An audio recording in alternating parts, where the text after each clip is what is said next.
Warahmatullahi wabarakatuh.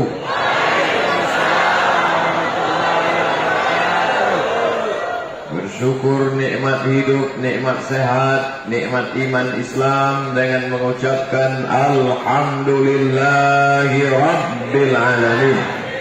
Bersolawat kepada Dia yang mengajarkan kita Allah, mengajarkan kita tentang hidup sesudah mati, dengan ucapan salawat Allahumma salli ala Sayyidina Muhammad wa ala alihi wa sahbihi wa barik wa sallim.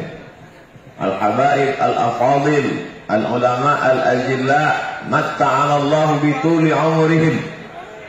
Semoga dengan panjangnya usia para habaib dan ulama kita senantiasa diterangi rahmat Allah Subhanahu wa taala.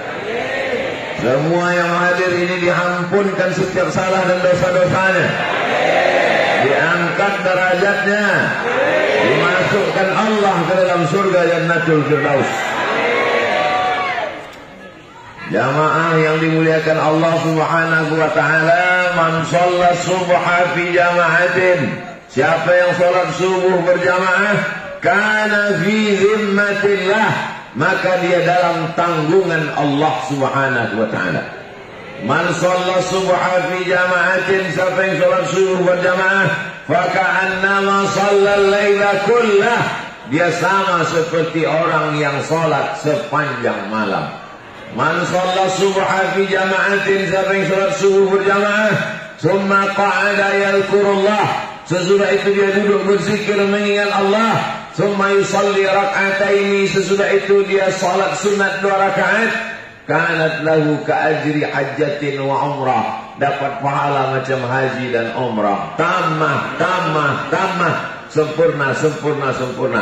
Hadis dalam Sunan At-Tirmidzi, kata Imam Tirmidzi hadisnya hadisun hasan, hadis hasan.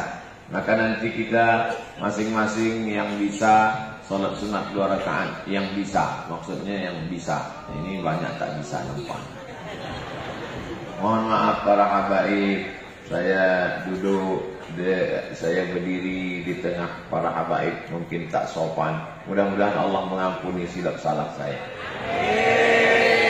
Mohon izin para habaib, para ulama, saya agak berjalan-jalan sedikit.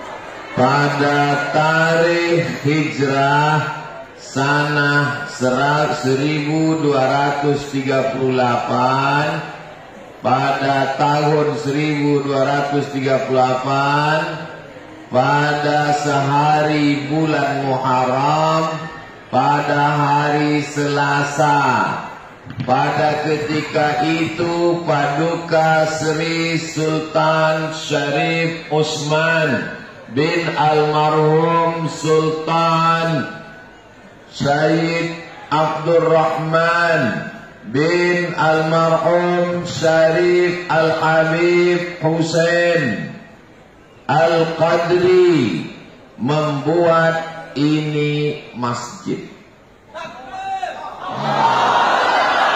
204 tahun yang lalu.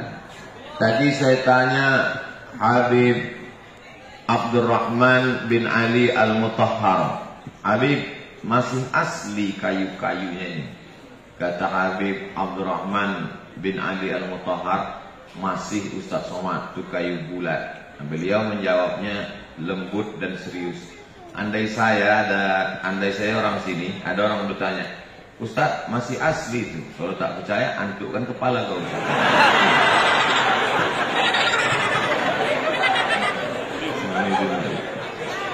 Izin Habib, maaf.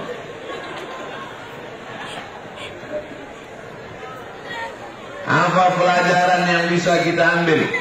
Apa pelajaran yang bisa kita ambil subuh ini? Pertama, bahwa para habaib zuriat Rasulullah SAW datang ke negeri ini mengajarkan tidak hanya tentang Allah, tidak hanya tentang Rasulullah SAW, tidak hanya tentang alam barzah, tidak hanya tentang padang mahsyar, tidak hanya tentang masuk kubur yang lahat, tapi mengajarkan ilmu arsitektur.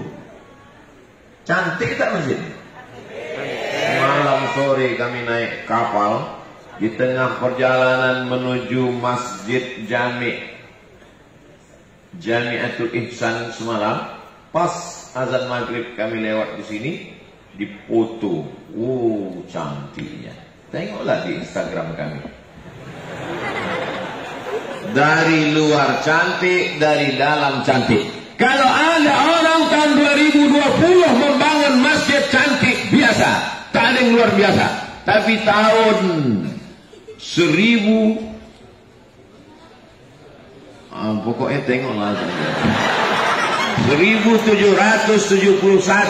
bisa membangun masjid secantik ini dan sekokoh ini. Berapa banyak masjid-masjid yang dibangun baru sebulan sudah retak. Kenapa? Semennya dimakan jembalang tanah, batu batanya, batu kerikilnya dimakan hantu. Kalau tersinggung berarti hantu. Bisa pula masjid ini kokoh tegak berdiri masih asli. Itulah makna barokah. Assalamualaikum warahmatullahi wabarakatuh. Apa itu arti barokah? Lebih dari semestinya. Semestinya 100 tahun kayu itu lapuk. Semestinya 100 tahun bangunan itu hancur. Bisa lebih 200 tahun tetap kokoh. Apa namanya? Barokah. Hidupnya yang kita cari apanya? Barokah. Sebulan punya gaji 3 juta tak barokah. Yang satu lagi 30 juta barokah. Pilih yang mana?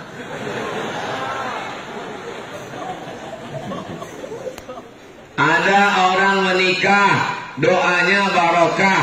Barakallahu lakuma wa baraka alaikuma wa jama'a bainakuma fi khair.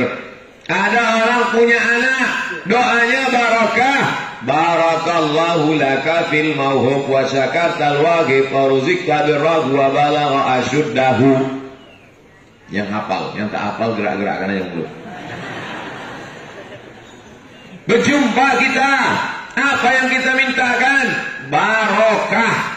Inilah bukti kekuasaan mereka dulu, barokah. Sampai subuh ini kita tetap mendapatkan barokahnya.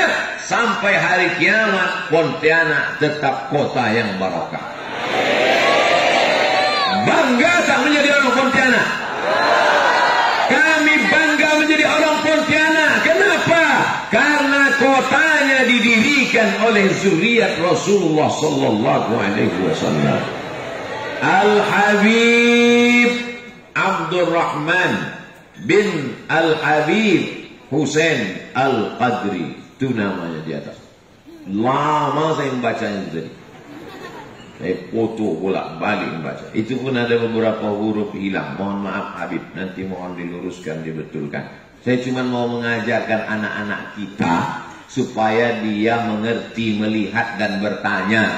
Jangan hanya sekedar menengok. Jangan nanti anak-anak kita, apalagi tamu-tamu datang dari luar kemari melihat masjid ini macam menengok kucing.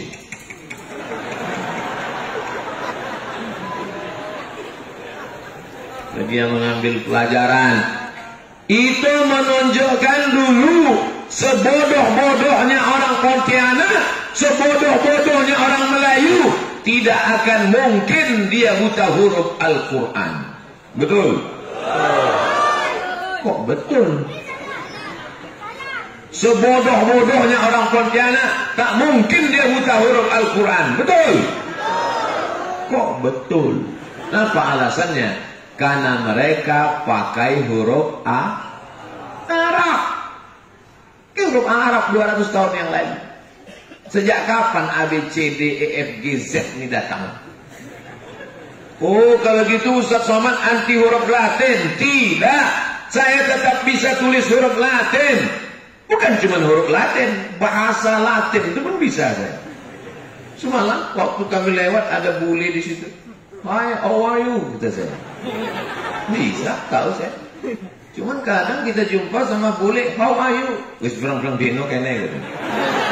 Rupanya bule itu lama di Jogja. Man arafa lughata qaumin amina makrahum. Siapa yang paham bahasa suatu kaum, maka dia selamat dari tipu daya kaum itu. Penting tak huruf Latin nih? Penting. Tapi huruf Arab jangan lupa. Ada yang tadi sholat pakai huruf Latin. Mana ada? Kalau sholat pakai huruf Latin, gimana kalian baca? Allahu Akbar kabira, walhamdulillahi kasira. Semua kita bacalah huruf Arab. Ajarkanlah anak cucu kita balik huruf Arab Melayu. Malaysia yang canggih, yang hebat, yang pakai bahasa Inggris, tetap ada koran Malaysia satu diterbitkan negara pakai huruf Arab Melayu. Di Pontianak di sekolah-sekolah masih dipelajari huruf Arab Melayu. Sejak adanya perda peraturan daerah, otonomi daerah, sejak reformasi, setiap daerah bebas menggunakan huruf-huruf daerahnya masing-masing. Kami di Pekanbaru Riau orang Melayu, maka kantor-kantor dan jalan-jalan dipakai lagi huruf Arab Melayu. Kantor gubernur pakai waw. Jalan Sudirman pakai alif. Dan ada satu kabupaten namanya Kabupaten Siak, itu dibuat otonomi daerah perda, bukan cuma jalan, toko-toko pun pakai huruf Arab Melayu. Pergi saya beli roti ke toko itu, tak bisa saya membaca. Rasanya lama aku sekolah di Arab. 4 tahun di Kairo, 2 tahun di Maroko, S3 di Sudan. Cuma mau cerita aja. Kok tak bisa aku membaca Arab ini? Kok tak bisa? Rupanya bukan bahasa Indonesia, bukan bahasa Arab. Toko Su Hokian, toko Cino. Tapi mau tak mau karena perda sudah disuruh tulis Arab Melayu, maka ini namanya apa? Membangkit lagi tradisi lama supaya jangan sampai anak cucu kita buta huruf Al-Qur'an. Apa pelajaran yang bisa diambil dari masjid ini? Bahwa mereka 200 tahun yang lalu pakai huruf Arab Melayu. Bahwa mereka dulu mengajarkan arsitektur yang indah. Jadi yang selama ini kuliah, di mana kau kuliah anak muda Pontianak? Di ITB. Jurusan apa? Arsitektur. Masuk neraka jahanam dong. Yang kuliah di Fakultas Usuluddin masuk surga. Yang kuliah di Fakultas Syariah masuk surga. Yang kuliah di Fakultas Saintek masuk neraka. Ini orang otaknya sumbing. Ini menunjukkan bahwa sultan-sultan dulu hebat membangun arsitektur. Jadi kira-kira kalau anak-anak kita kuliah di Fakultas Arsitektur, bagus apa tak bagus? Bagus. Ada yang tak pandai menggambar, tapi suaranya bagus. Bayati sulbasikan hawan jaharka. A'udzubillahi minasyaitonir rajim. Ada yang suaranya tak bagus, tapi tangannya bagus menggambar kaligrafi, menggambar masjid indah, sesuai bakat masing-masing. Suara tak bagus, menggambar tak bagus, duitnya banyak, tak apa-apa. Menggambar tak bagus, suara tak bagus, duit tak ada, sungai dekat.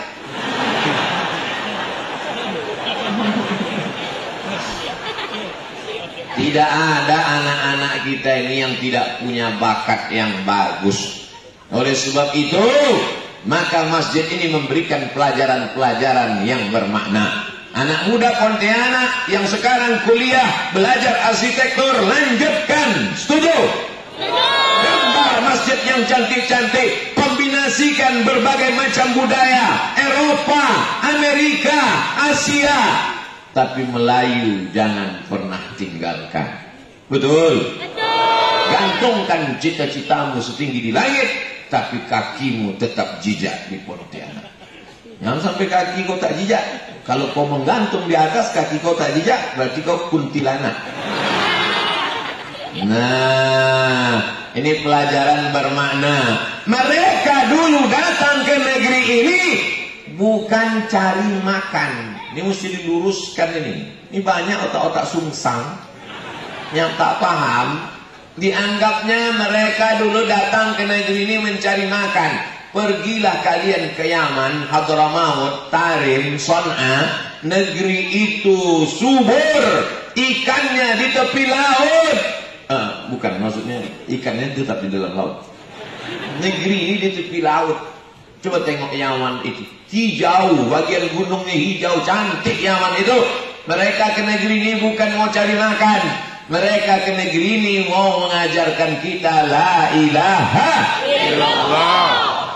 As-Sultan As-Syarif As-Sayyid Abdurrahman bin Sultan bin Sayyid bin Syarif Hussein Al-Qadri.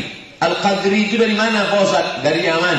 Al-Qadri, Al-Haddad, As-Saqaf, Al-Idrus, Al-Attas, As-Shihab, lebih dari 70 itu datang dari Yaman.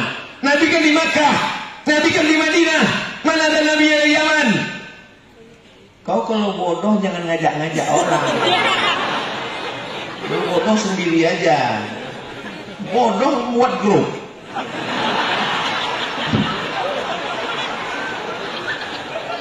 Ada namanya Sayyid Ahmad bin Isa Al-Muhajir. Muhajir artinya pindah ke Yaman. Dia anak dari Muhammad An-Naqib, anak dari Sayyidina Ali Al-Uraidhi, anak dari Imam Ja'far Shadiq. Imam Ja'far Shadiq anak dari Muhammad Al-Baqir. Imam Muhammad Baqir anak dari Sayyidina Ali Zainal Abidin. Zainal Abidin anak dari Sayyidina Al-Husain. Sayyidina Muhammad sallallahu alaihi wasallam. Jelas? Paham? Bisa diingat? Mana bisa, belum sarapan susah ingat. Yang tak bisa ngingat, yang tak nulis, jangan takut, jangan cemas. Ulang-ulang aja video itu di Ustadz Abdul Somad Official. Subscribe, like, and biar tahu kalian nasabnya dari mana. Sampailah ke Sayyidina Muhammad SAW. Marga-marga yang datang dulu ke Asia Tenggara, dari mulai Patani, Thailand Selatan, Moro di Filipina, sampai di negeri kita ini. Bahkan marga itu sudah tak ada lagi di Yaman, tapi ada di tempat kita.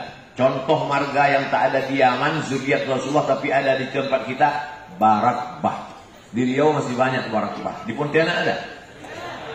Kata Habib Zain bin Sumaid, waktu kami ketemu di Hotel Crown tahun 2018 bersama Habib Umar bin Hafiz, waktu itu ada yang nanya, Habib, ya, kok bisa ada keturunan Rasulullah yang PKI?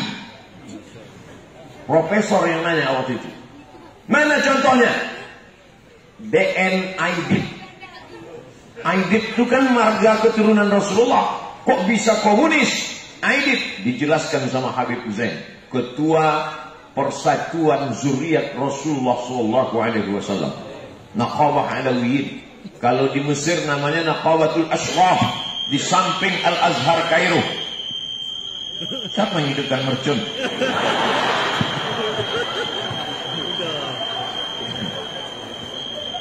Apa kata beliau? Coba lihat ujungnya. Yang keturunan Rasulullah itu marganya Al-Aidid. Al-Aidid. Si PKI ini ujungnya Aidid.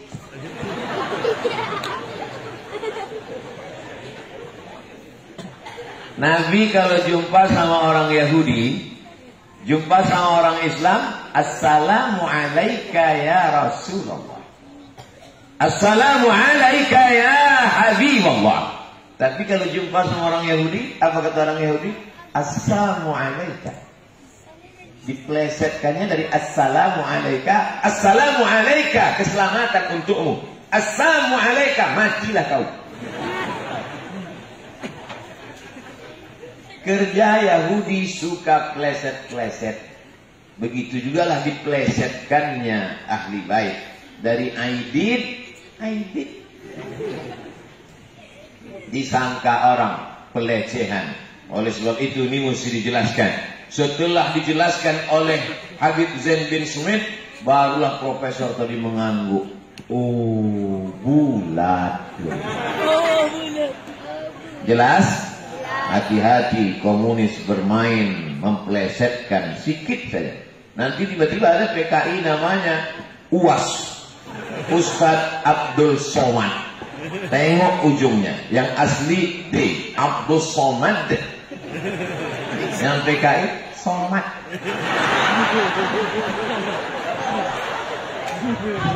Jadi yang bisa membedakan itu adalah yang ngaji. Betul? Yang tak mengaji tak bisa membedakan mana dal, mana ta. Sama saja di mata dia.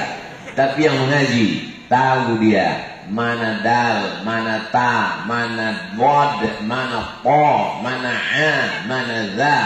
Insya Allah orang Pontianak mengaji. Kalau tak mengaji tak akan mungkin hadir orang Pontianak sebanyak ini. Kota ini didirikan oleh orang soleh, wali Allah, keturunan Rasulullah, mengalir darahnya, darah Nabi di dalam badannya. Oleh sebab itu jangan nodai dengan perbuatan maksiat dan dosa. Apa yang pertama kali dia lakukan di sini? Mendirikan masjid. Mendirikan masjid di kota adalah sunnah Rasulullah sallallahu alaihi wasallam. Apa bangunan yang pertama di atas dunia? Inna awwala baitin wudi'a lin-nasi lalladzi bi Bakkah mubaraka. Bangunan yang pertama adalah masjid, Masjidil Haram. Setelah itu apa ya Rasulullah? Masjidil Aqsa. Berapa jarak antara keduanya?